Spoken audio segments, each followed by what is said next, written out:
Televizija Most, emisija o svemu pomalo sa. Četvrtak je 23. april 2015. i 21 čas i 20 minuta. Dakle, kasnimo nekih 20 minuta iz opravdanih razloga, ali tako je to u ovom kao i u mnogim drugim poslovima. Na svu sreću, možda i jesmo, a možda i nismo zakasnili sa temom večerašnje emisije, pošto ćemo večeras na jedan vrlo ozbiljan način razgovarati o tome šta je politička desnica danas u Srbiji i da li politička desnica u Srbiji danas prolazi kroz svojevrsnu krizu političkog identiteta. Uopšte, kako je stanje takozvane desne misli u Srbiji, samo je naravno jedno od mnogih pitanja o kojima ćemo večeras razgovarati sa gostom ove emisije. Sa zadovoljstvom u studiju televizije Most pozdravljam gospodina Mladena Obradovića, predsjednika pokreta Srpski obraz. Dobrodošli u Novi Sad. Bolje vas našao. Jasan vam je jedan, kako bih rekao, širi društveni, epohalni, civilizacijski kontekst. Jasno vam je, kao i mnogim gledalcima ove emisije, da se događaji ubrzavaju, da se ubrzano menja i politička mapa na čitavom evropskom kontinentu i da pod uticajem i ekonomske i finansijske krize jačaju ne samo evroskeptične političke grupacije, nego i oni pokreti koji se otvoreno protive postojanju Evropske unije, čak i u vodećim državama članicama Evropske unije. Gospodine Obradoviću, zbog čega je politička scena u Srbiji danas u tom pogledu ipak evropski izuzetak? Mislim da prvobitni i osnovni razlog svemu tome treba tražiti u ukupnom stanju u kome se nalazi srpski narod. Dakle, stanje u kome se nalazi desna misao i desni politički deo srpske političke scene jeste upravo odraz svega onoga što se nama Srbima dešavalo za posljednjih četvrt veka. Naime, ne smemo izgubiti iz vida da su upravo Srbi bili ti koji su prvi primili na sebe udar pomahnitalog zapada nakon rušenja Berlinskog zida i nakon nestanka sa istorijske scene Sovjetskog saveza, što inače, da upotrebim izraz Vladimira Putina, bila najveća geopolitička katastrofa kraja 20. veka. Dakle, nestankom tog istočnog bloka Zapad je pomislio da mu je sve dozvoljeno i da može vrlo lako da zauzme sve one prostore koji su pripadali tom drugom bloku, a slučajno ili ne, ti prostori su upravo vezani za nas Slovene i najvećim delom upravo za pravoslavne Slovene. Dakle, to su Srbi, naravno Rusi kao najveći pravoslavni narod, zatim naravno reč je i o Bugarima, pa i Rumuni, iako nisu Sloveni, ali su pravoslavni i pripadaju tom opštem kulturnom miljeu ovog dela Evrope i sveta. Dakle, svi smo se mi našli pod žestokim udarom Zapada, a Srbi su nekako u to vreme primili na sebe najveći teret i možemo slobodno reći da je tokom 90. godina, kada su Srbi praktično iz dana u dan, iz meseca uz mesec, iz godine u godinu bili stalno u nekim odbrambenim ratovima i neprestano su bili napregnuti da bi odbranili ono što je vekovima naše, da smo mi Srbi u to vreme zapravo kupili vreme za Rusiju. Jer da nije bilo nas i da Zapad nije svom silinom udario na Srbe i srpske zemlje, bez sumnje bi se ta oluja obrušila na Rusiju u vreme kada ona je bila na kolenima i kada nipošto jedan takav udar ne bi mogla da izdrži. Bilo je to vreme onog Borisa Jeljcina i te celokupne bolumente koji sam ruski narod jedva čeka da zaboravi. Napravili smo jedan mali izlet, ali to je zapravo neophodno da bismo razumeli stanje u kome se mi Srbi, pa samim tim i desna misao, nalazi danas. Zašto je to tako? Nakon tog uspešnog, manje ili više, ali ipak relativno uspešnog odupiranja evroatlantskom zlu tokom 90. godina, u Srbiji je 5. oktobra 2000. godine došlo do prevrata koji je bio naravno potpomognut i u potpunosti isplaniran od strane Zapada. I u tom trenutku mi zapravo postajemo svedoci promene sistema vrednosti koji se postavlja kao vladajući i dominantan u srpskom društvu. Ako su do tada za Srbe, bez obzira da li su politički pripadali vladajućim strankama ili pak opozicionim, ipak na prvom mestu bile nacionalne vrednosti srpskog naroda. Uostalom, setimo se da je čak i tog 5. oktobra, koji je bio ogromna tragedija i nesreća za srpski narod, da su tada mnogi nacionalisti i pripadnici raznih, recimo, navijačkih grupa i raznih srodnih organizacija učestvovali u osvajanju tadašnje skupštine i rušenju vlasti Slobodana Miloševića, ne shvatajući da time zapravo dovode na vlast one kojima su interese srpskog naroda, da parafraziram izraz jednog od lidera DOS-a, 9 rupa nasvirali. Sve je to, dakle, uticalo na poremećaj sistema vrednosti kod Srba i na to da danas praktično postajemo svedoci toga da oni ljudi koji su 2000. godine bili najizrazitiji glasnogovornici desne opcije i nacionalne opcije, danas jesu zapravo predvodnici najizrazitiji i najgrlatiji predvodnici evropske opcije ili kako se to već naziva, prozapadne, moderne, liberalne ili zovite kako god hoćete. Ja sam naravno zahvalan na ovom vrlo interesantnom i zanimljivom uvodu u jednu vrlo, potpuno sam svestan činjenice, složenu temu koja zaslužuje jednu, kako se to danas kaže, multidisciplinarnu analizu, jer nije jednostavno pitanje i ono svakako se i ne može obraditi do kraja i razumeti bez analize tog jednog šireg epohalnog konteksta koji ste nam razjasnili. Ali činjenica je, ne znam koliko podržavate ovo stanovište, da su 90. godine u Srbiji, iako ste vi vrlo mladi, ali politički ste veoma obrazovani, označilo jednu, da tako kažem, renesansu desne misli, desne ideje, desnih političkih pokreta i organizacija u Srbiji. Čak i posle 5. oktobra bilo vrlo interesantnih pojava intelektualnih i političkih na desnici. Međutim, utisak je da danas desnica u Srbiji zapravo proživljava, ako tako mogu to da definišem, i voleo bih da mi malo pomognete u ovom glasnom razmišljenju, jednu svojevrsnu krizu intelektualizma.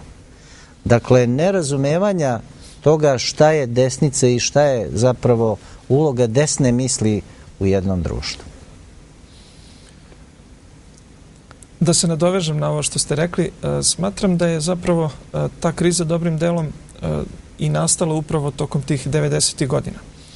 Jer tada nam je kao desni pravac u srpskoj politici bilo predstavljeno i jedino ponuđeno srpskim biračima nešto što manje ili više se nadovezuje na zapadnjačku filosofsko-političku tradiciju, a vrlo malo ili gotovo nikako je ukorenjeno u srpskoj državotvornoj tradiciji.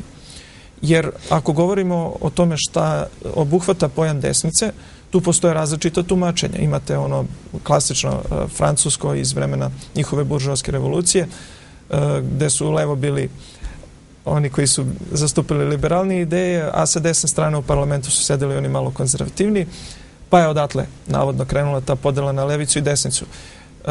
Sa druge strane, što se tiče nas hrišćana, jer ipak smatram da govoriti o srpskoj desnici, odnosno o srpskoj nacionalnoj ideji, nije moguće bez osvrta na hrišćanstvo, koje je temelj srpske nacije i srpskog nacionalizma, odnosno srpskog rodoljuba.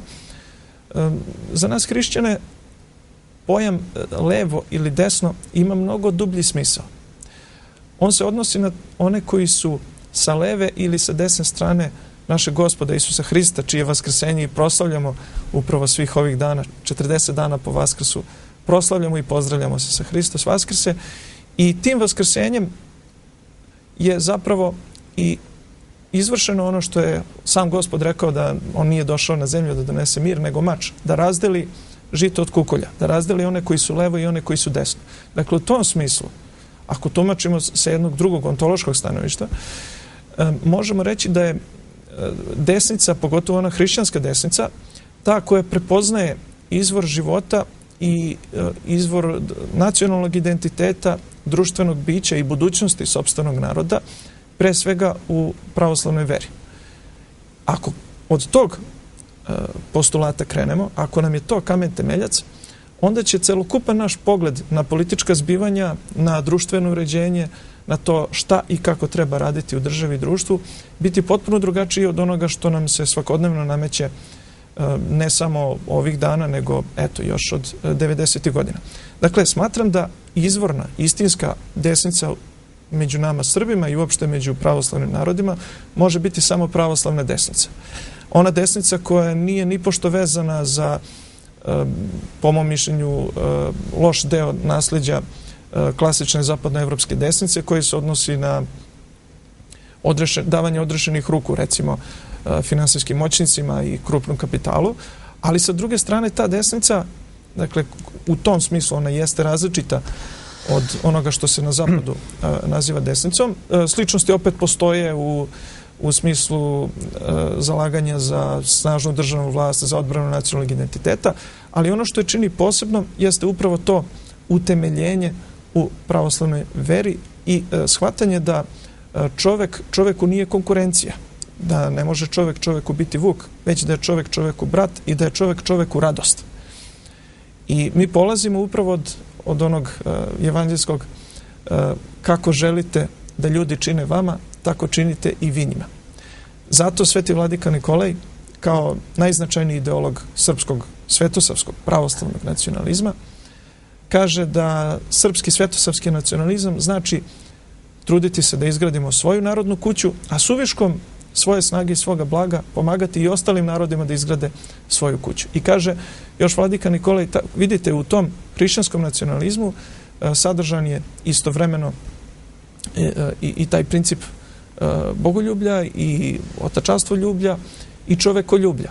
Jer mi Srbi smo barem poznati kao narod koji je oduvek bio otvoren prema svima onima koji su želeli dobro Srbiji i srpskom narodu. Čak smo, nažalost, bili suviše otvoreni i prema onima koji su se pokazali nedobronamerni. Mi nikada nismo druge proganjali samo zato što su drugačijeg imena ili drugačijeg porekla ili drugačije vere.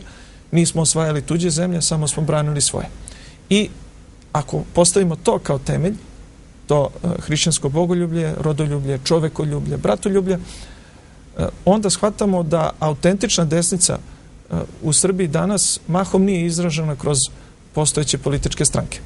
Da, možda će nam redovni gledalci ove emisije pomalo i zameriti, prvenstveno meni, naravno, na možda pomalo kruto postavljenoj temi emisije, jer ćemo večeras govoriti o političkoj desnici, iako postoje vrlo osnovane, vrlo utemeljene teze da je zapravo kraj 20. i početak 21. veka, dakle vrhunac te jedne epohe globalizacije i na zapadu i na istoku, pa i kod nas u Srbiji. Mi smo deo tog epohalnog procesa u priličnoj meri obesmislio te stare ideološke podele o kojima ste govorili, koje u zapadnoj Evropi postoje još od perioda Francuske revolucije, i prosto nametnuo potrebu jednog drugačijeg promišljanja o društvu, pa samim tim i politici. Kako vi kao, zato sam vas i pozvao večeras u emisiju, jedan od retkih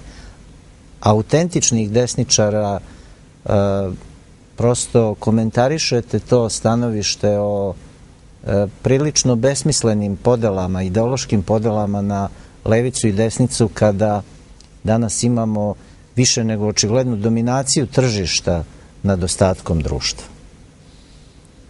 Potpuno ste u pravu da ta ideološka podela koja je bila već skoro 2 veka aktualna na zapadu i koja je i kod nas dugo vremena predstavljala jednu od najvažnijih koordinata političkog života, sve više i više gubi snagu.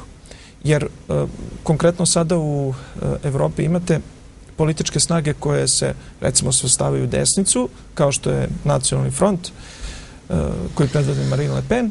Isto tako imate i levičarske stranke poput grčke Serize, a i jedni i drugi imaju za dodirnu tačku to što se suprotstavljaju globalnom totalitarizmu oličenom u Evropskoj uniji i što manje ili više otvoreno pružaju podršku Rusiji.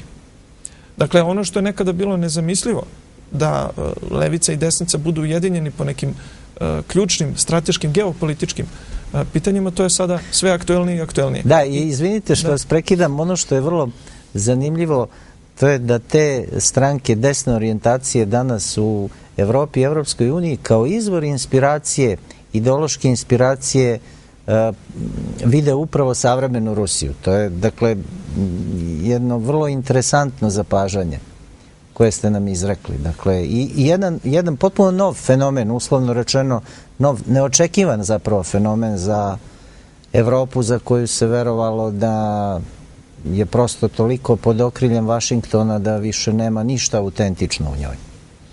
Evropa jeste pod okriljem Vašingtona, ali još uvek u njoj postoje zdravi elementi koji dižu polako glavu i koji su, zahvaljujući sve lošije situaciji u kojoj se nalaze sama Evropa i evropski narodi, te snage postaju sve dominantnije u političkom društvu, dakle u društvu u kome deluju. Činjenica je, recimo, da ono što mi svi vidimo na primjeru Mađarske, gde je šef najvažnije i najjače stranke u državi, koja je faktički stranka desnice, takođe bio jedan od možda najistaknutijih činilaca za podršku Rusiji i onoliko koliko je mogao u okviru svojih mogućnosti, u okviru toga što je Mađarska član Evropske unije, on se borio za to da, recimo, projekat Južnog toka bude ostvaren. I to je još jedan pokazatelj da te stare, klasične ideološke podele sve manje i manje imaju značaja. Dakle, ja kada govorim o desnici, uopšte nemam nameru da govorim o onom smislu u kojem se ta podela na levicu i desnicu do sada upotrebljavali i u kojem mi obično znamo iz klasične političke teorije. Ja smatram da je sada podela levo ili desno vezana za odnos prema istini, za odnos prema slobodi, za odnos prema tome da li ste za globalni totalitarizam, za taj novi svetski poredak koji se nameće iz zapadnih centara moći, ili ste pak za slobodan razvoj naroda u jednom potpuno drugačijem, višepolarnom svetu. I to je taj drugi koncept koji danas zapravo predstavlja i čiji je predvodnik Putinova Rusija. I zašto je Rusija još zanimljiva? Zato što je i u samoj Rusiji na delu neka vrsta prevazilaženja ideologije i ideoloških podela. Videli smo pre nešto više od mesec dana kada je u čitavoj Rusiji bila svečano obeležena godišnjica povratka Krima u sastav Ruske federacije. Tada je u Moskvi održan ogroman, veličanstveni miting. I na binu su tada izašli ne samo Vladimir Putin i predstavnici vladajućih struktura, već i predstavnici svih opozicionih parlamentarnih stranaka i nije njima nimalo smetalo to da, recimo, jedan pored drugog stoji Putin, pa pored njega, recimo, Žirinovski, a pored Žirinovskog komunista Zjuganov. Svi su oni bili ujedinjeni pod jednom ruskom zastavom i objedinjeni tom osnovnom idejom nacionalnog preporoda Rusije. I šta je još tu jako zanimljivo? Slika koja je obišla čitav svet, to su bile te desetine i možda preko 100.000 ljudi je bilo prisutno na tom mitingu, ali zanimljivo je da je čitav taj skup bio obeležen neverovatnim mnoštvom najrazličitijih zastava. Dakle, osim državnih zastava Rusije, svaka od patriotskih organizacija, bez obzira da li ona levo ili desno u tom klasičnom smislu podele, donela je svoje zastave. To je nešto što je za ovdašnje prilike nezamislivo, jer ovde kogod pravi neki skup, on unapred objavljuje to kako nije potrebno donositi, to jest da se ne donose zastave drugih organizacija, valjda misleći time da će sebi nauditi. Međutim, ovde kod nas izgleda da političari još uvek ne shvataju da ukoliko se na jedan tako vidljiv način kao što je prisustvo različitih i to mnoštva različitih zastava, prisustvo mnoštva različitih organizacija koje su ujedinjene, opredeljene za jedan pravac, time se ne pokazuje naša šarolikost i slabost, već naprotiv time se pokazuje jedinstvo. Jedinstvo u različitosti. To je ta srpska sabornost i to je ta slovenska i pravoslavna sabornost koja je nama svojstvena, a koju Zapad ne može da razume. Zapad se podelio u stranke, Zapad je izmislio partijašenje i taj virus partijašenja su Srbi doneli, oni koji su se školovali na Zapadu polovinom 19. veka, doneli su u Srbiju i posljedice te partijaške podele mi i dan danas osjećamo na svojim plećima. I dan danas Srbi su podeljeni po tome ko podržava kog političara, a od tih silnih stranačkih i raznih drugih podela mi zapravo ne vidimo, izgubili smo iz vida suštinu, izgubili smo celovitost srpske nacionalne ideje. Da, i na neki način ste i odgovorili zapravo na pitanje koliko smo kao društvo udaljeni od onih načela na kojima počiva organizacija Srpski obraz, to su principi Svetosavlja i Kosovskog zaveta, naravno u jednom savremenom društvenom i epohalnom kontekstu u kojem se ti principi i ta načela pokazuju zapravo kao jedna životna ideologija i jedino moguća životna ideologija srpskog naroda. Ali nasuprot svih nas, nezavisno od toga da li je naš ideološki pogled formalno na levici ili desnici, nalazi se taj briselski birokratski mastodont čija teška ruka, znate za taj izraz, teška ruka birokratije seže, nažalost, i do nas, pa čak ulazi, i o tome ćemo nešto kasnije razgovarati, na jedan dramatičan način u sferu naše privatnosti, naših osnovnih, kako se to danas popularno kaže, ljudskih prava i sloboda.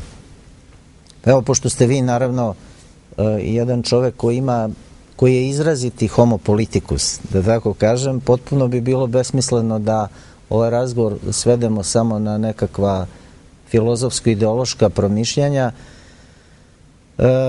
Godinama nam već iz Brisela stižu raznorazne poruke, od kojih je verovatno najozbiljnija ona koja je saopštena još prošle godine, da se Evropska unija neće proširivati sigurno do 2020. ako ne ni do 2025. pa i dalje. Da li uopšte to pitanje koje je prosto u središtu svih ovdašnjih političkih i nekakvih pseudo-intelektualnih debata, dakle, da li to pitanje uopšte ima smisla kada nam iz Evrope stiže jedna tako izričita poruka da nas zapravo tamo i ne vide najmanje u narednih 10 godina? I u kolikoj meri to zapravo jeste deo onoga o čemu ste na neki način govorili, jednog i duhovnog i socijalnog inženjeringa koji se ovde primenjuje? Ono što srpski narod doživljava za sve ovo vreme nije plod slučajnosti.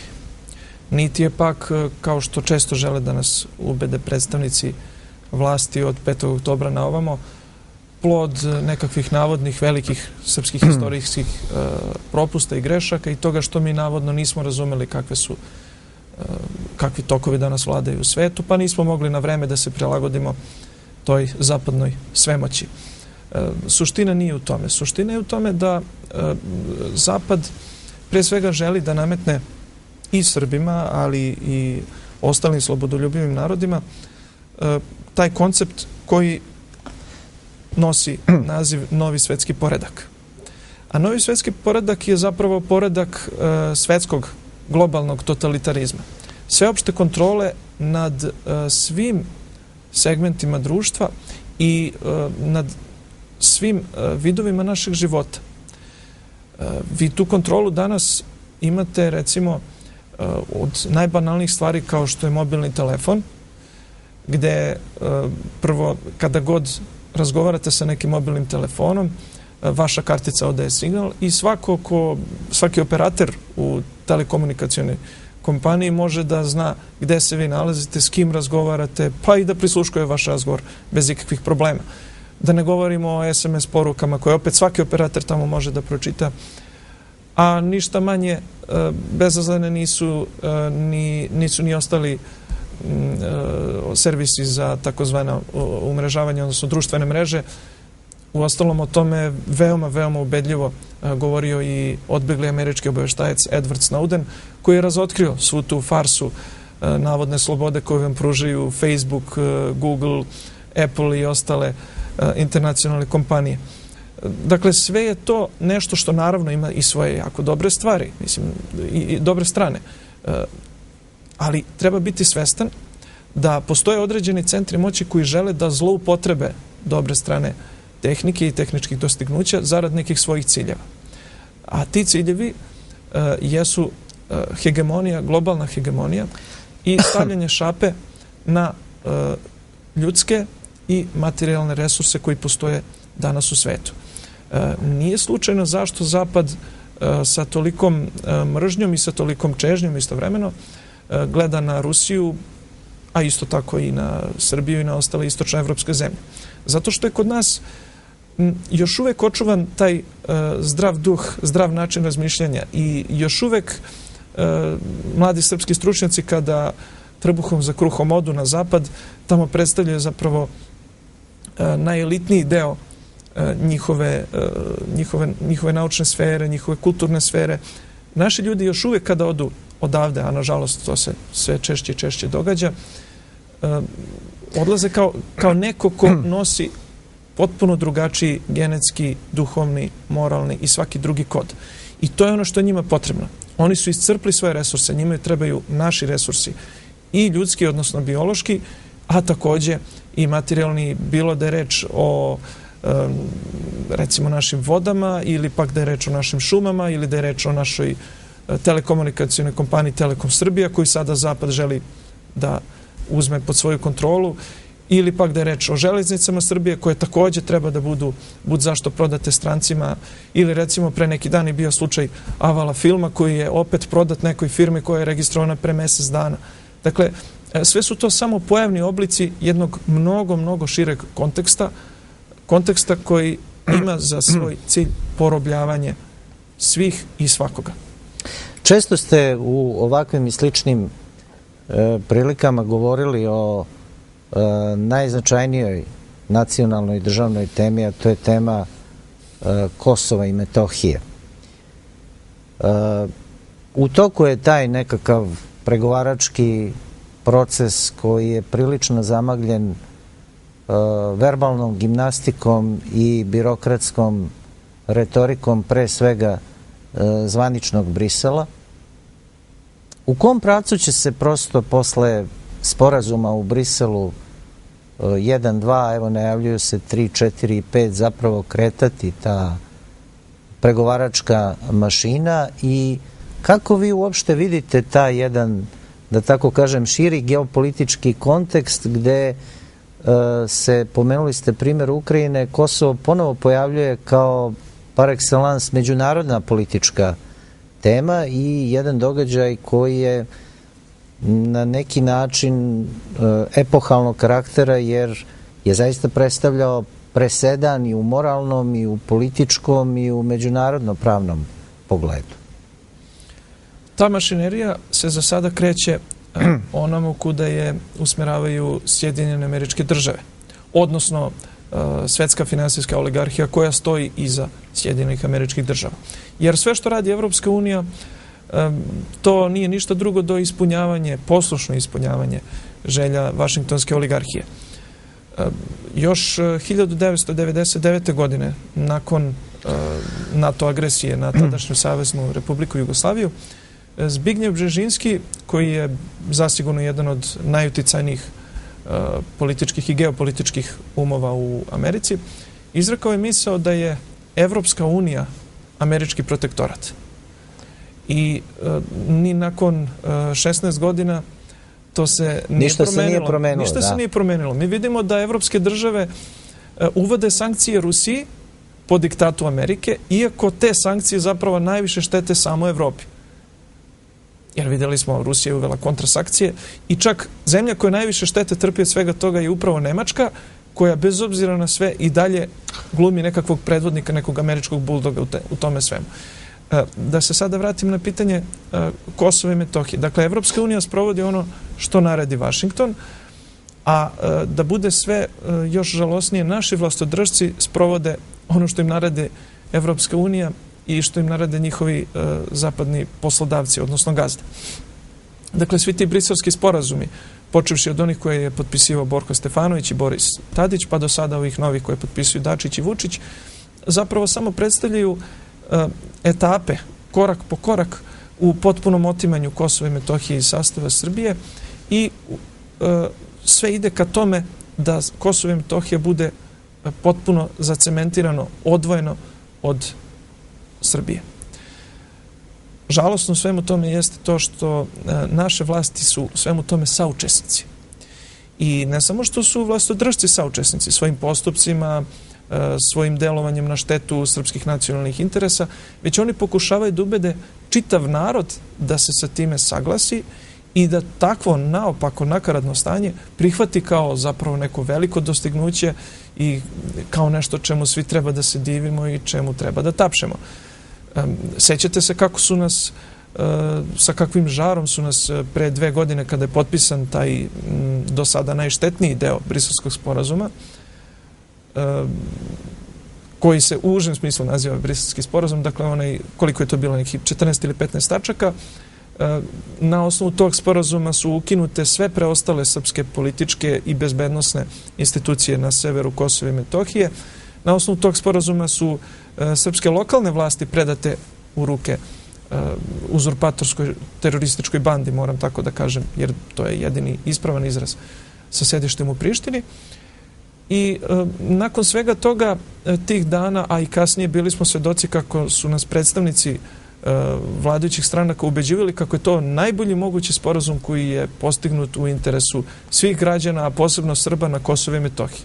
Međutim, 2 godine nakon potpisivanja Briselskog sporazuma, mi vidimo da stanje Srba na Kosovu i Metohiji ne samo što se nije poboljšalo, nego se drastično pogoršalo. Srpske institucije koje su do pre samo 2 godine potpuno normalno funkcionisale ne samo u Severnoj Kosovskoj Mitrovici i u te 4 opštine na severu Kosova i Metohije, već i u mnogim drugim srpskim sredinama južno od Ibra, da su nesmetano funkcionisale i srpske opštine, i srpsko školstvo, i zdravstvo, i mobilna mreža Telekoma Srbije i mnoge druge stvari. Mi sada vidimo da je sve to ukinuto ili je pak na putu da bude potpuno ukinuto.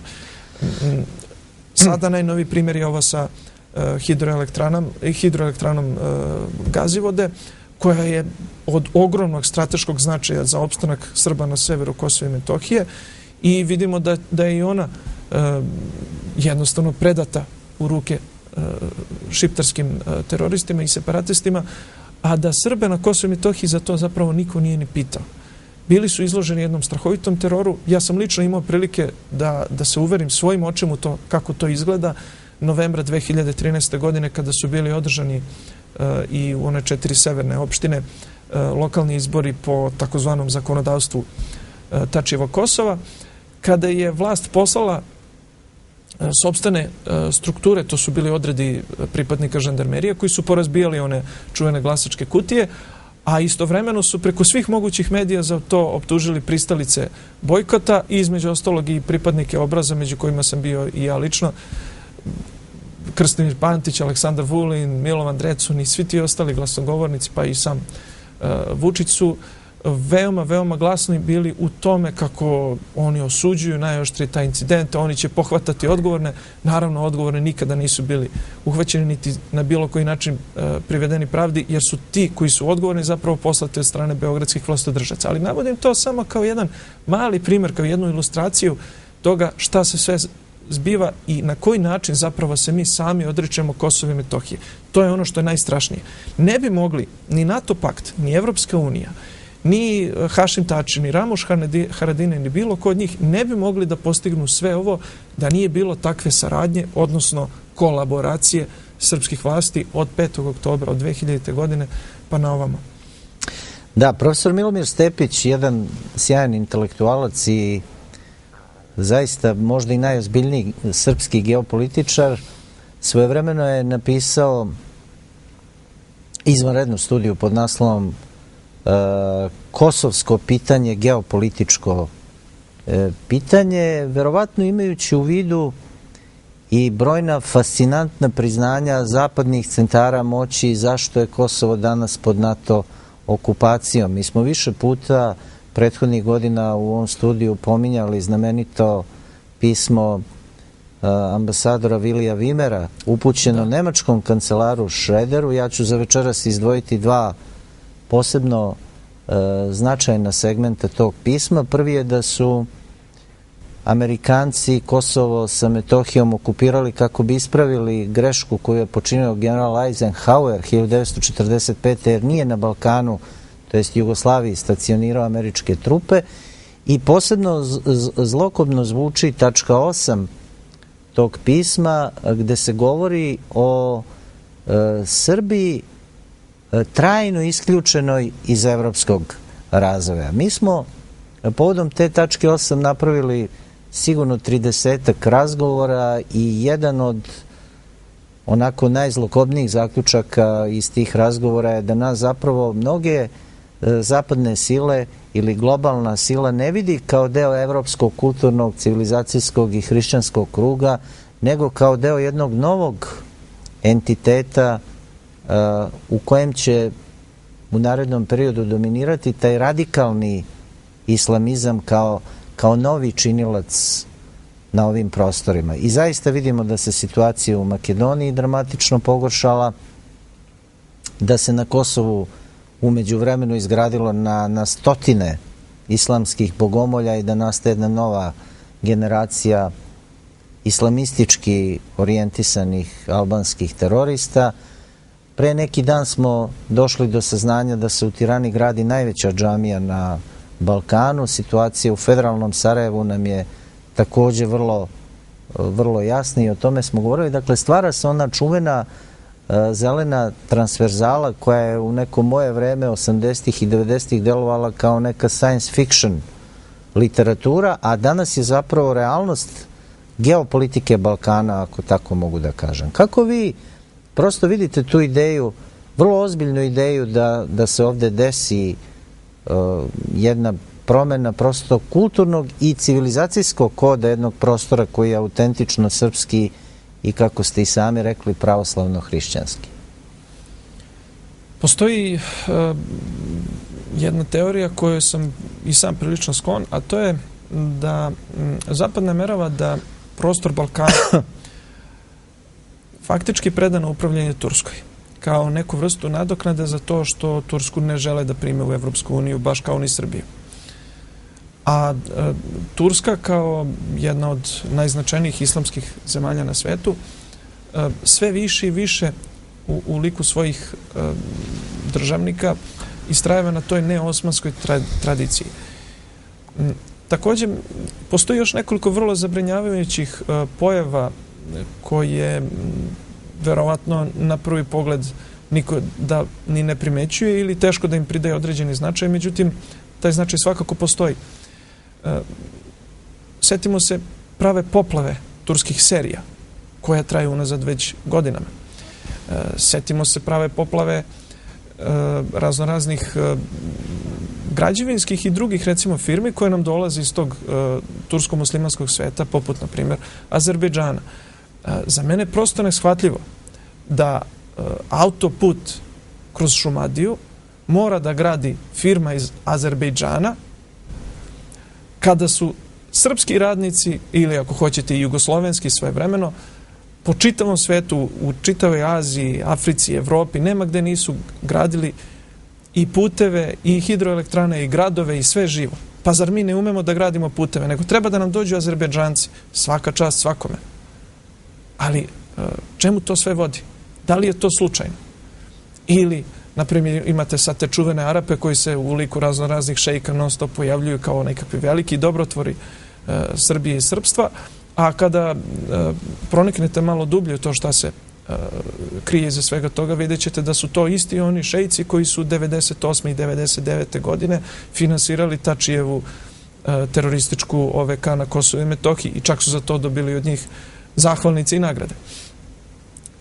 Dakle, sve su to stvari koje nas moraju uputiti na ozbiljnu zabrinutost i krajnje vreme da se mi, kako kaže Sveti vladika Nikolaj, vratimo Bogu i sebi.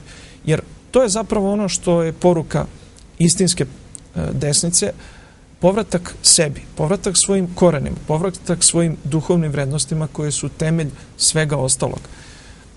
Povratak sebi znači da mi pronađemo snage i duhovne i materijalne i ekonomske i svake druge vrste koje će nam omogućiti da postanemo što manje zavisni od stranaca.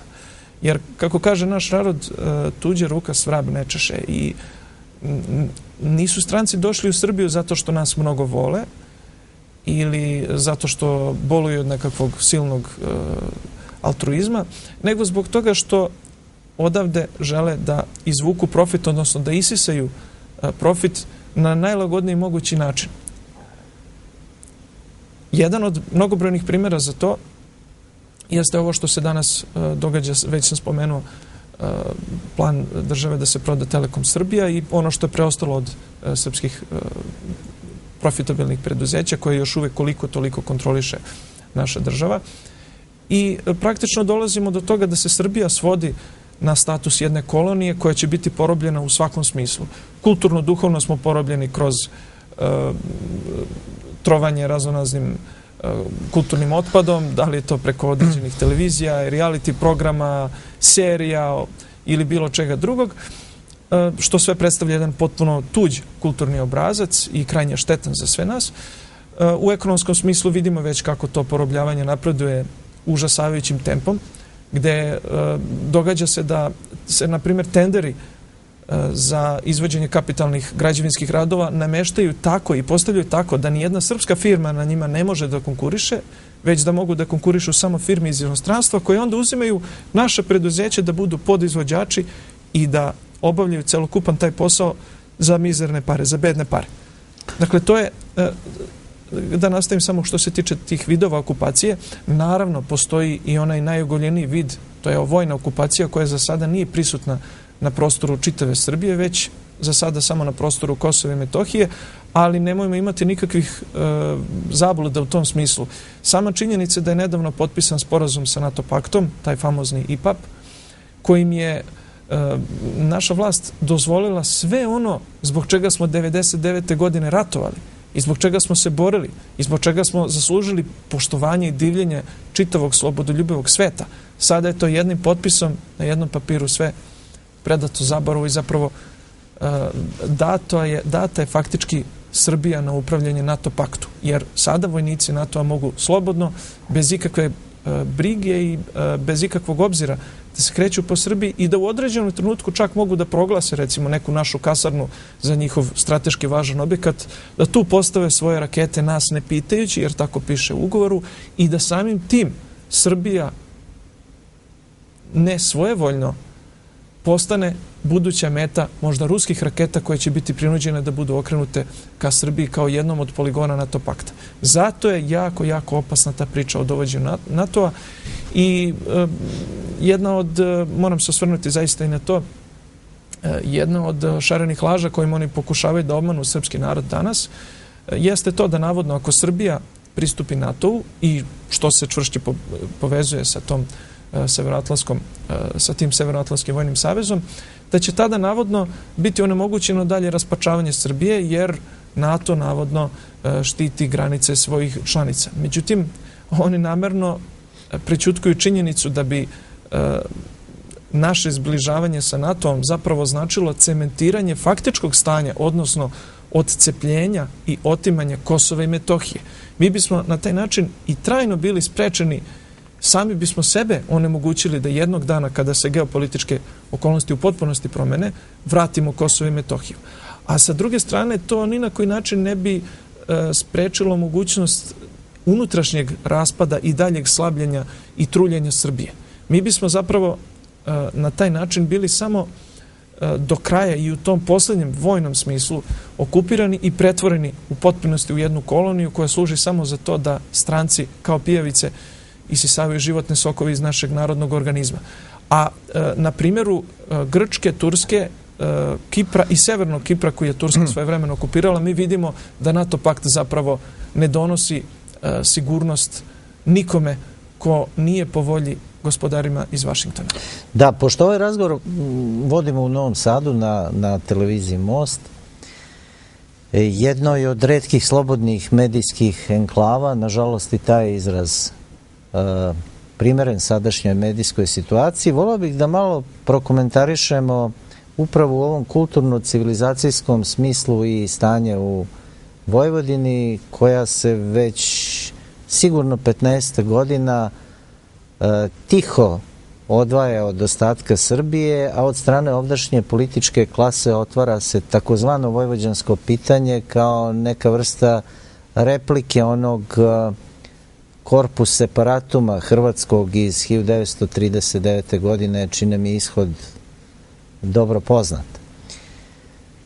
Pa evo, kako komentarišete aktualne događaje u Vojvodini, pošto ste se svojevremeno i ovde angažovali na tu temu, i posebno jedno vrlo zanimljivo, nedovoljno, rekao bih, istraženo, pre svega od strane naših obaveštajnih struktura, pitanje prodora tog čuvenog hrvatskog kapitala koji sa sobom nosi, naročito na ovim prostorima, pa i šire, jedan vrlo snažan hrvatski kulturni, naravno samim tim medijski, privredni i politički uticaj.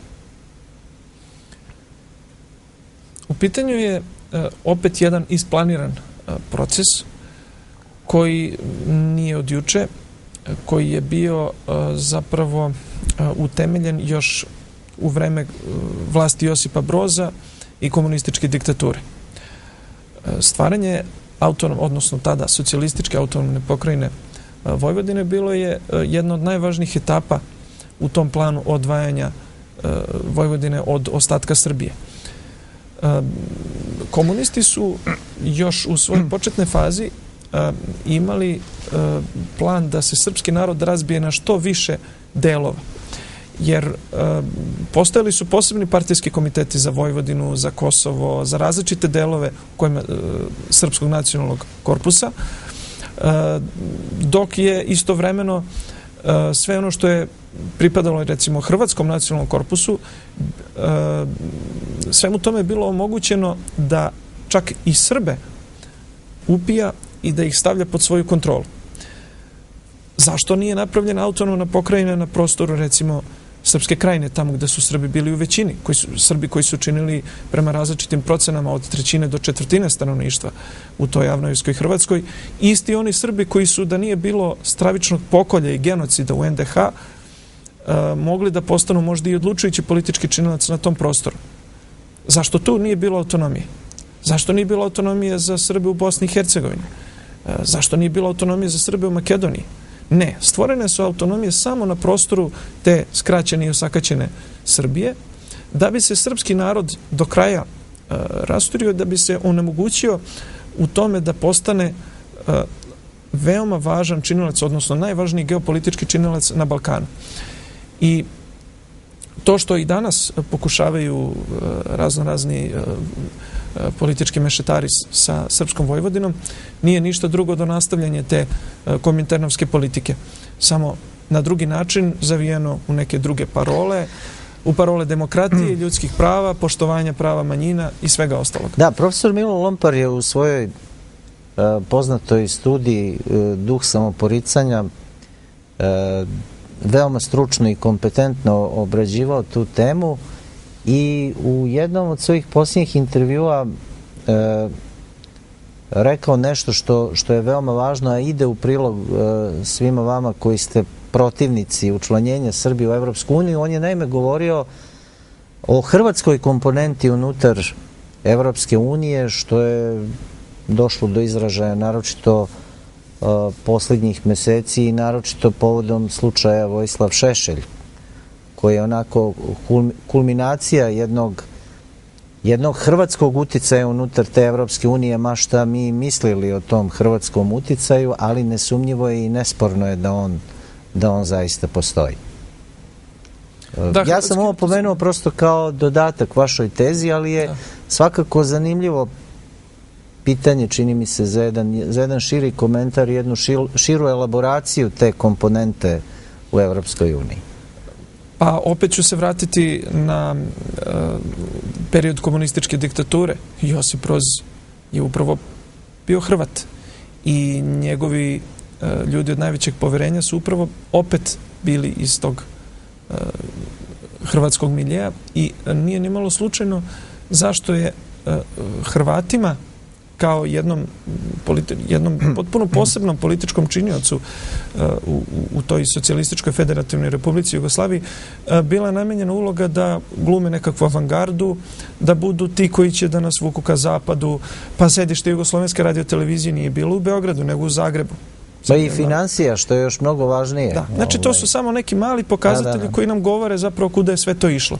I nema nikakve sumnje da što je Srbija slabija i što se više skraćuje i smanjuje, to okolni narodi koji su nam vekovima neprijateljski, sa sve većom žudnjom gledaju na naš državotvorni prostor i pokušavaju da zagrabe što više mogu.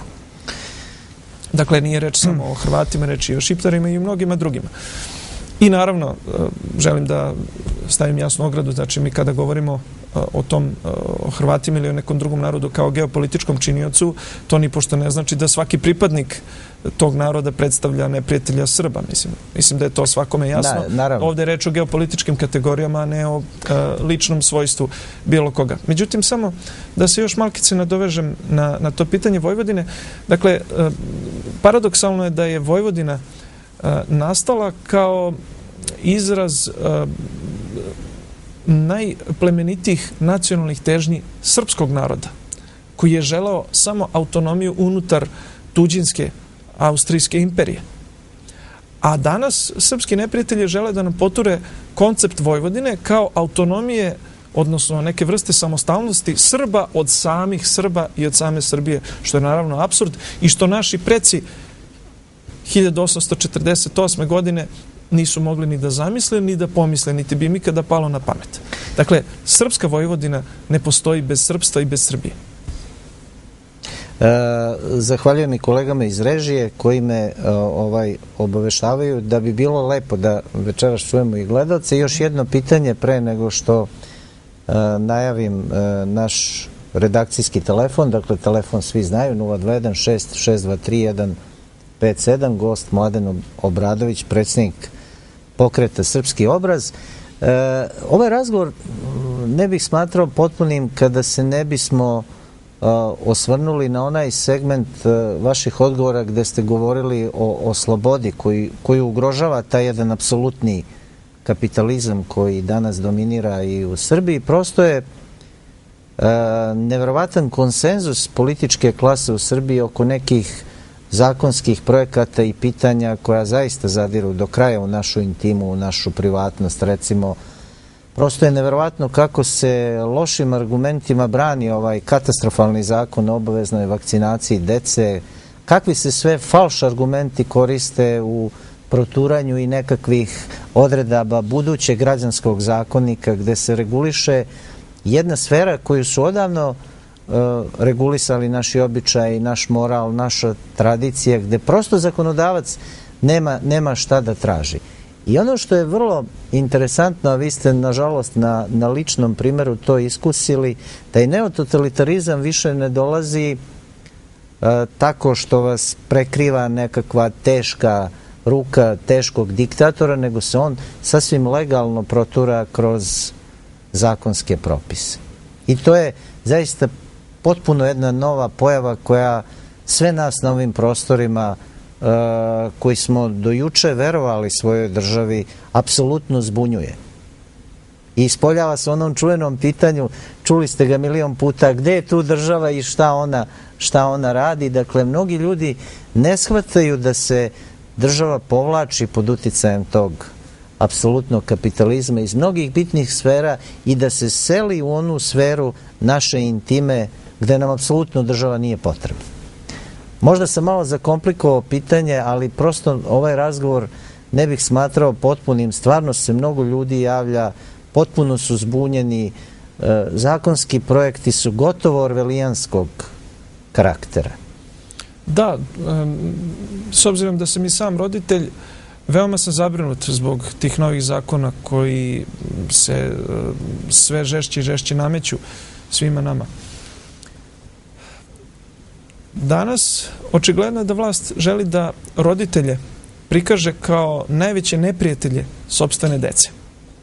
Neko želi da državu zloupotrebi na taj način što će postaviti za nadzornika nad roditeljima i za svaku moguću stvar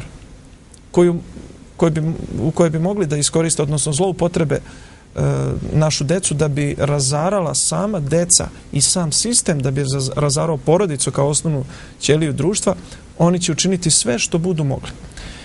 Recimo, jedna od potpuno suludih odredaba je ta da roditelji nemaju pravo čak uvida u lekarski karton svog deteta nakon njegove 15. godine bez njegovog odobrenja.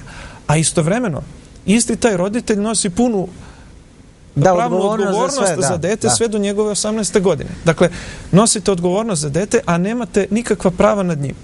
Dakle, nemate po tim naopakim zakonodavnim odredbama, od kojih su neke usvojene, a neke su tek na putu da budu usvojene, roditeljima se onemogućava se bilo kakva vrsta pozitivnog uticaja i pozitivnog autoriteta u svrhu ispravnog vaspitanja dece, a država preuzima najgoru moguću ulogu nekakvog policajca koji će da teroriše roditelje kao navodno najvećeg neprijatelja dece i nekoga ko izgleda navodno sprečava i isputava dečiju slobodu. Kuda to sve vodi, vidimo na primjeru pojedinih zapadnoevropskih država, poput Norveške. Jasno. Nastavit ćemo i o ovoj temi, da čujemo prvog gledalca. Večeras, dobroveče, u programu ste, izvolite. Halo, dobroveče, pomaže Bog i Hristos vaskrse. Vaistinu vaskrse, izvolite. Drago mi je gospodinu Vukašinoviću i zahvalan sam što ste doveli sjajnog gosta, Mladena Obradovića. Isto tako sam vam zahvalan što ste doveli gosta pred 2 nedelje, Simu Spasić, jednog dragocenog gosta na Veliki četvrtak. Hvala i vama. Nema na čemu. Imao bih par pitanja, bit ću kratak za gospodina Mladena Obradovića. Volio bih da čujem da li ima neke informacije po pitanju što Šiptari dole na Kosovo i Metohiji traže da se osnuje sud za ratne zločine, gde će se suditi po šiptarskim, po njihovim zakonima, navodno zločincima, kako su ih oni okarakterisali, srpskim zločincima. Volio bih da čujem da li zna, da li ima bilo kakvu informaciju po pitanju toga, da li ima bilo kakvu informaciju po pitanju, pošto sam ja tako čuo, da žele da se pomeri administrativnija ka centralnoj Srbiji. I htio bih da ga pitam, volio bih da čujem da mi prokomentariše ovu omladinsku organizaciju koja je između ostalog danas organizovala neki skup u hotelu Metropol, između ostalog i sam Siman Spasić imao danas velikih problema jer su jevrejskom narodu zasmetale srpske žrtve koje sam Siman Spasić danas uz odobrenje policije okačio znači srpski zid plača ispred tog samog hotela, a naknadno ga je policija ugnjetavala i vršila pritisak da skloni to. I ako može još jedno pitanje, da mi ne zameri ni brat Mladen Obradović, a ni vi gospodine Vukašinoviću, zaista bih želeo i interesuje me da li je za srpski obraz ili, pošto Mladen je član Srpske radikalne stranke, Treća Srbija prihvatljiv partner za neku predizbornu koaliciju ili postizbornu koaliciju na lokalu ili na republičkom nivou. Razumeli smo mnogo pitanja, nadam se da ste ih sve zapamtili. Ipak ste vi mlađi od mene, izvolite.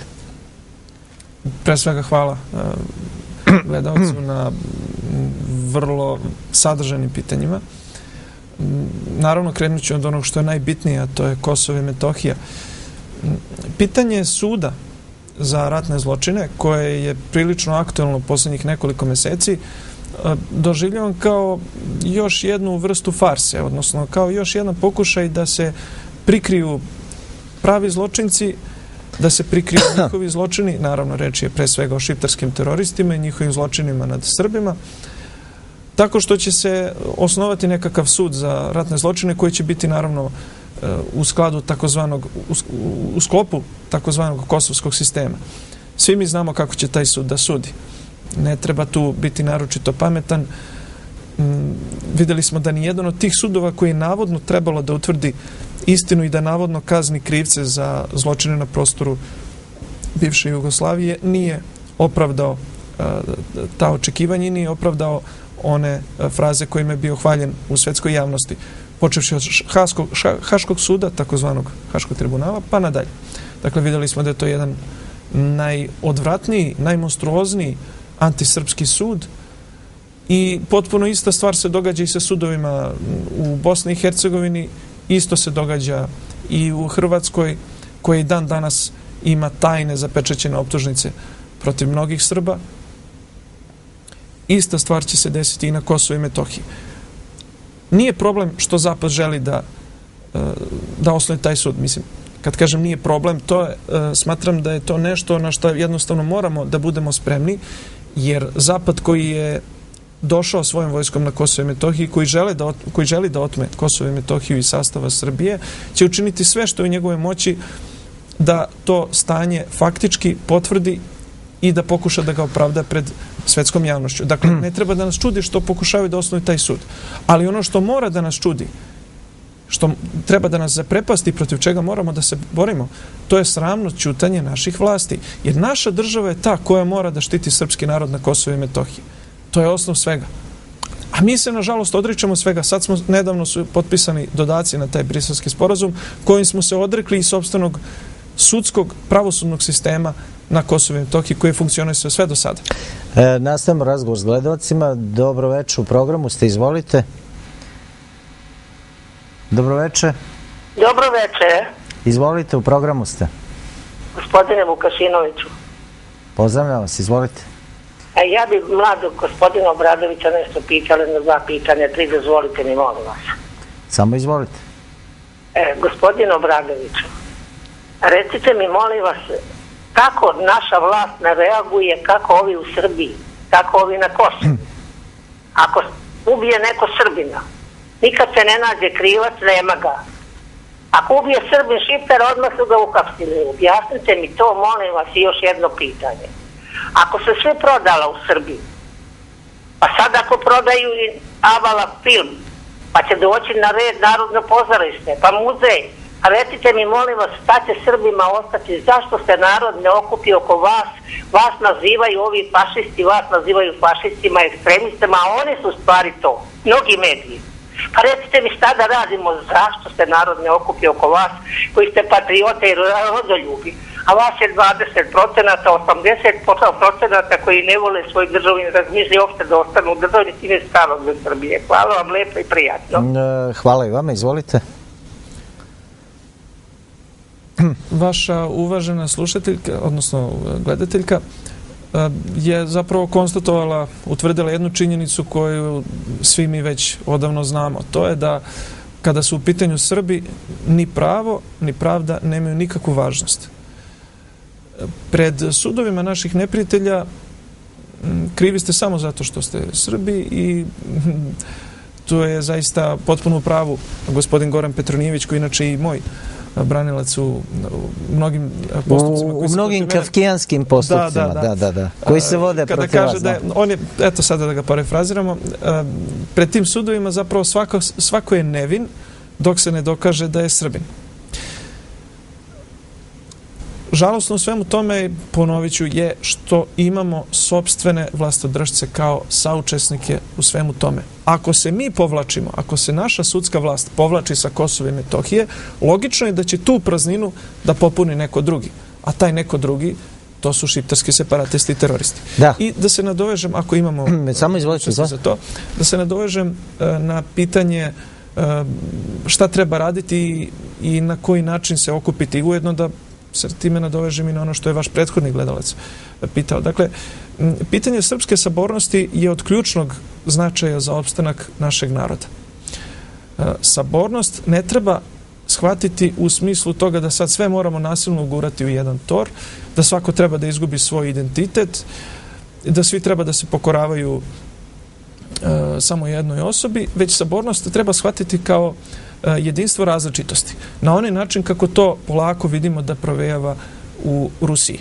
Dakle, ako je tamo mogla da dođe do sabornosti različitih političkih stranaka sa različitim političkim programima, ideološkom podlogom i svim ostalim, ako su svi oni mogli da se ujedine oko jedne državotvorne ideje, onda moramo i mi. Ali to ujedinjenje mora biti zasnovano na poštovanju 3 osnovna načela. To su vera, poštenje i rodoljublje. Ne može se samo govoriti o veri, pričati da ste pravoslavac i ostalo, a ne učestvovati u životu crkve. Ne može se samo govoriti o poštenju, a istovremeno kalkulisati, praviti razne neprincipijelne javne ili tajne dogovore sa onima koji razaraju našu zemlju i naš narod. I ne može se samo govoriti o rodoljublju, a pritom ne biti spreman da se za svoj srpski narod ne podnese makar najmanja žrtva. Izvinite, samo jedan mali amandman, odnosi se na naše gledaoce. Dakle, imamo nekog na telefonskoj liniji, pošto slušalica dugo nije bila spuštena. Dobroveče, u programu ste, izvolite. Da, čujemo vas, izvolite. Alo? Čujemo vas, izvolite. Slavije se, čujemo. Samo pričajte, izvolite. Hteo sam vas... Alo? Znate šta, morate utišati telefon, to je... Ne vredi, dakle morate prethodno utišati televizor, onda nas najbolje čujete. Inače imate mikrofoniju takozvanu, tako da putuje moj glas do vas 5 minuta i dok vas mi čujemo još 5, a drugi bi gledaoci da se uključe.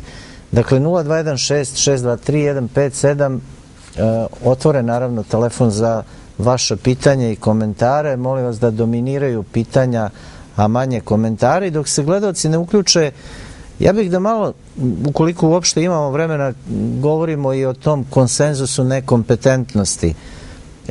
Mnogo sam zaista imao pitanja koje se odnose na ovaj nesrećni zakon o obaveznoj vakcinaciji bez pristanka roditelja i prosto mi neverovatno zazvučao argument aktualnog ministra zdravlja koji između ostalog rekao, pa zar vam roditelji nije dovoljno da su poslanici i vlasti i opozicije se složili oko zakona o obaveznoj vakcinaciji. Gospodine Obradoviću, od kad su to narodni poslanici stručnjaci za vakcinaciju? Poslanici vlasti i takozvane, odnosno lažne opozicije duvaju u istu tikvu i imaju istog gospodara. I taj gospodar ne sedi u Srbiji, nego sedi u Vašingtonu ili Briselu. Ali ovo je neverovatno važna tema za mnoge ljude. Oni se saglašavaju o svim najštetnijim pitanjima za srpski narod. Bilo da je reč o Briselskom sporazumu za koji su svi jednodušno glasali ili pak da je reč o ovom sad zakonu o obaveznoj vakcinaciji. U čemu je tu problem? Po mom mišljenju, glavni problem je taj što te vakcine više ne proizvodimo mi. Onaj institut koji postoji u Beogradu na Torlak, je izložen sistematskom uništavanju kao u ostalom i sve ostalo što vredi u državi Srbiji. I masa tih vakcina ne prolazi nikakvu suštinsku kontrolu naših organa, naših stručnjaka, naše javnosti, naše države, ako hoćete. Mi nemamo kontrolu, ja kao roditelj ne znam šta moje dete dobije u toj vakcini. Kada bi to bila domaća vakcina, koje mi svi znamo, pazite, dok smo vodili računa o sopstvenoj farmaceutskoj industriji, dok smo imali jaku Galeniku, dok smo imali sopstveni Hemofarm koji nije tada bio u rukama stranaca, mnoge druge uspešne firme, mi smo znali šta imamo. I mnogi lekari po bolnicama mogu da vam posvedoče da su u to vreme naši antibiotici bili dovoljno jaki i mogli su da se izbore sa većinom problema, sa većinom bolesti. Sada se sve to uvozi i ne mogu da reše ništa. Ista stvar i sa vakcinom. Nastavit ćemo ovu priču, vrlo mi je interesantna ova tema. Da čujemo gledalce, izvolite, u programu ste, dobroveče. Dobroveče. Izvolite. Milenko je moje ime. Ja želim i jako dugo gledam vaš program i tako dalje. Naime, da bi u buduće to i bilo dalje, da bih mogao slušati i vidjeti, današnjega dana su jako mnogo prskali po nebu s tim u vezi da li ćemo živi biti još za mjesec dana ili 2 mjeseca. Ja bih vas molio da prokomentarišete to pitanje prskanja sa neba otrovima, da bismo živi ostali da vidimo još emisije bar za 1 godinu koju vi prezentujete. Hvala lepo. Naravno znam o čemu govorite, to su ovi čuveni chemtrailsi o kojima smo samo mi u televiziji Most govorili. Koliko ja znam, nijedna televizija u Srbiji se nije bavila tom temom chemtrails, iako je to ozbiljna afera, ozbiljan evropski i svetski problem, slobodno misleći ljudi o tome i tekako govore. Pogledajte društvene mreže, sjajan film na YouTube-u i to vrlo interesantno, američki film o ovoj pojavi. Izuzetak je, naravno, moram i to da kažem, koleginica Biljana Đorović, njena sjajna emisija na Radio Beogradu 2. Biljana je uostalom u ovom studiju govorila i o GMO, i o chemtrailsima, i o obaveznoj vakcinaciji, i o urušavanju elementarne logike zdravog života koja danas postoji, koja ozbiljno, zaista ozbiljno ugrožava život na ovoj planeti.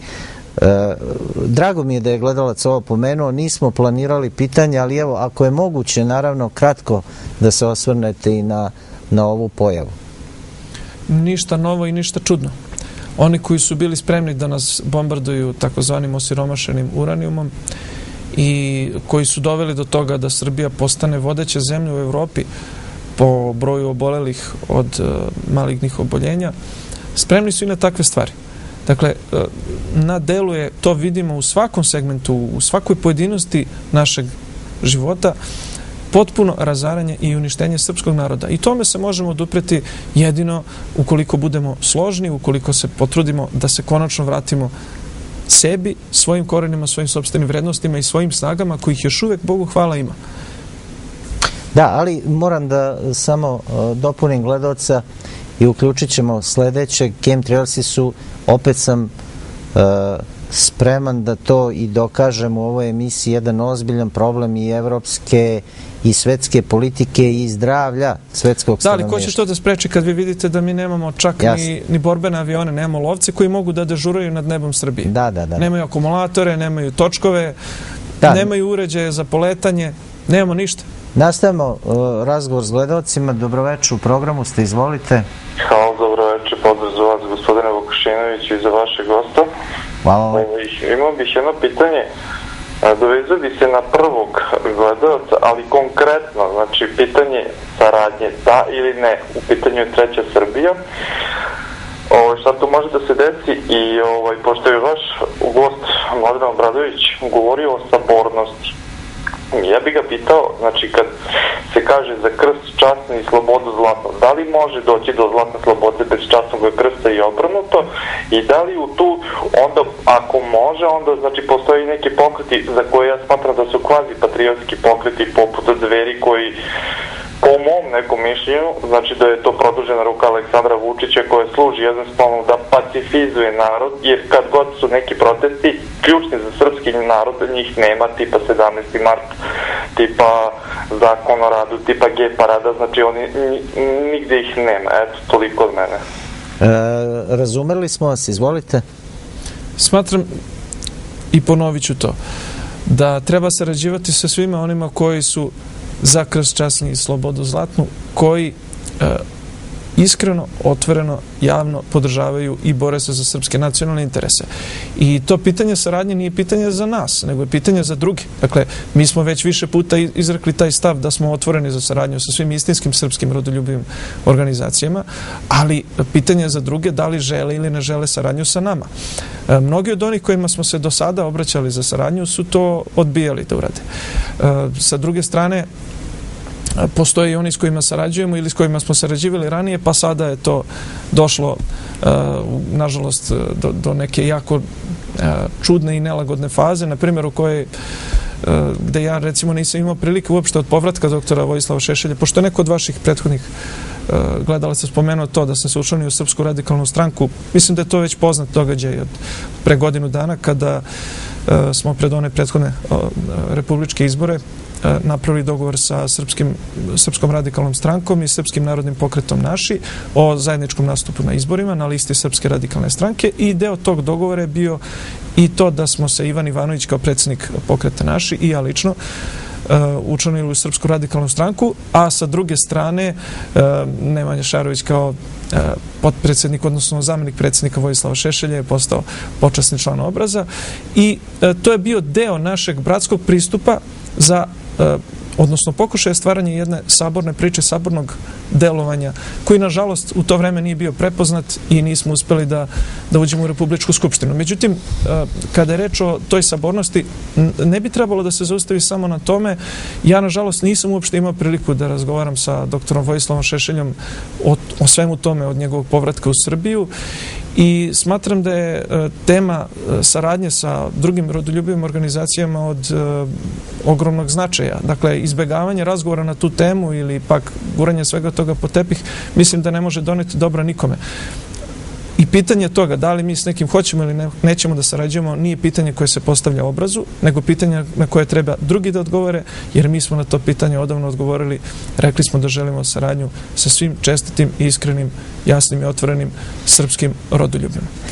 Da, i eto, to bi na neki način bio i zaključak večerašnjeg razgovora, dakle ta saradnja sa svim rodoljubivim organizacijama, to je jedno mrežno povezivanje ljudi koji se, evo čuli smo i večeras kroz pitanja gledalaca, možda bave različitim temama, ali sve nas povezuje ova epoha, ovo doba neototalitarizma, koji očigledno je to više dimenzionalnog karaktera i koji je opasan upravo zato što se zasniva na takozvanim naučnim dostignućima, na fenomenalnom razvoju tehnologije, zato je on opasan i zato on zahteva objedinjavanje svih u borbi za zaštitu života i naravno samim tim našeg državnog i nacionalnog interesa. To su prosto dve neodvojive teme. I zahteva da se odreknemo uskogrudosti, da se odreknemo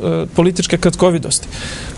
Moram se prosto nadovezati još na to. Mi jesmo nudili svojevremeno saradnju i Dverima i mnogima drugima i nažalost pozitivnog odgovora tu nije bilo. Opet to nije pitanje za nas, pitanje je za te druge. Ali to ne znači da nismo otvoreni za neke buduće pokušaje ukoliko oni sami sebe prepoznaju u toj krilatici srpskoj koja nosi životvornu snagu za krst časni i slobodu zlatnu. I u tom istinskom, suštinskom delovanju u pravcu vere, poštenja i rodoljublja. Jer kad kažete srpski rodoljub, to ne znači da je to neko ko lepo piše i lepo priča o srpstvu. To nije dovoljno. Za srpstvo se mora boriti. Ako se za nešto treba boriti i ako se za nešto treba žrtvovati, to je upravo naša pravoslavna vera, naše otačastvo.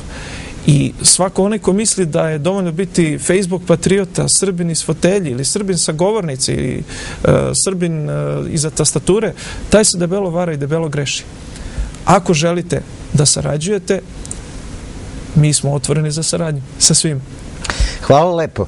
Hvala lepo. Bilo mi je naravno i veliko zadovoljstvo i vrlo sam bio inspirisan lično za ovaj razgovor. Smo zaista pokrenuli mnoga važna pitanja, možda ona prosto nadilaze duh i karakter ove emisije, ali mislim da je važno da se u etru čuju i ovakvi stavovi kojih nažalost nema u drugim srpskim medijima. Da, to ne možete vidjeti ni na državnoj televiziji, niti na bilo kojem od tih takozvanih velikih medija. Ali upravo zbog toga dugam veliku zahvalnost i vama lično i vašoj televiziji što ste omogućili da ovi autentično srpski, patriotski i nacionalni stavovi zasnovani na našem svetosavskom duhu budu prisutni i na ovoj televiziji, da javnost može da čuje i tu drugu stranu koja zapravo jeste jedini istinit i ispravan pogled, ne zato što tako kažem ja, nego zato što to tako svedoči celokupna srpska istorija i najbolji među nama na čelu sa Svetim Savom, Svetim Vladikom Nikolajem, Njegošem, Karađorđem i svim ostalim koji žive dokle sunce grije.